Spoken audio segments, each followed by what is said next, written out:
इसलिए उसने थोड़ा धन आगे दे दिया टुकड़ी को, दूसरा धन अपने आप रख लिया। उसने कहा कि अगर मेरे भाई ने कोई पहली टुकड़ी को मारा तो पीछे से मैं भाग जाऊंगा। बोला हालेलुया।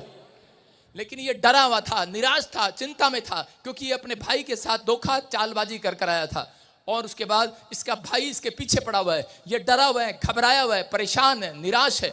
लेकिन उस समय में इसने अपने परिवार को, अपने सैनिकों को, सबको कह के एक नदी से पार करा दिया, लेकिन ये पीछे खुद अकेला रह गया। बोला हालेलुया।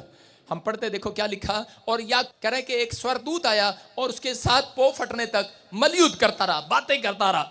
कह रहे बहुत सारे लोग नहीं जानते, कहता है कि बहुत सारे लोग निराश हो जाते हैं जब अकेलापन उनकी लाइफ में आता है। हो सकता है आप भी कोई अकेले रह गए हो, लेकिन बहुत सारे लोग अकेले के होने के बाद वो अपने मन से बातें करते हैं, विचारों में बोलते हैं, शायद परमेश्वर ने भी मुझे छोड़ दिया है, शायद परमेश्वर मेरे से बात नहीं करेगा, शायद वो मेरी तरफ देखेगा नहीं। लेकिन वो अकेलेपन में जीवन जी रहे होंगे।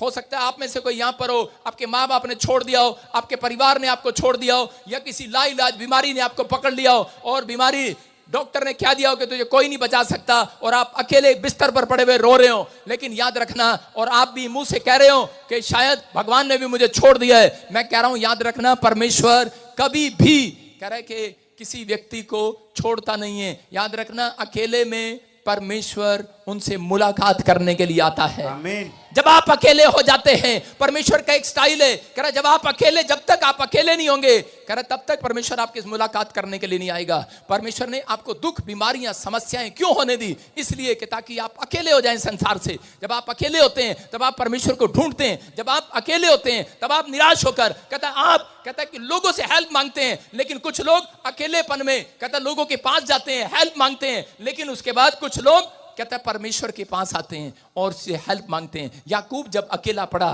तो उसने हाथ उठाया, उसने कहा परमेश्वर मेरी गंदगी मेरे सामने आ रही है, मेरे पाप मेरे सामने आ रहे हैं, मेरी चालाकियां, मेरे धोखे मेरे सामने आ रहे हैं, परमेश्वर मेरी मदद करने वाला कोई नहीं है। उसी समय जब उसने परमेश्वर को पुकारा तो परमेश्वर ने उसी समय अपना स्वर्गदूत उसके पास भेज दिया उसकी मदद करने के लिए। याद रखना, जितनों ने आज पवित्र आत्मा को पुकारा है, आज एक हेल्प स्वर्ग से आएगी चर्च आपके लिए। आमीन। एक हेल्प करने वाले अंजल आएंगे आज। कह रहा जिस हिस्से में आप बीमार है चंगा करेंगे यीशु के नाम में।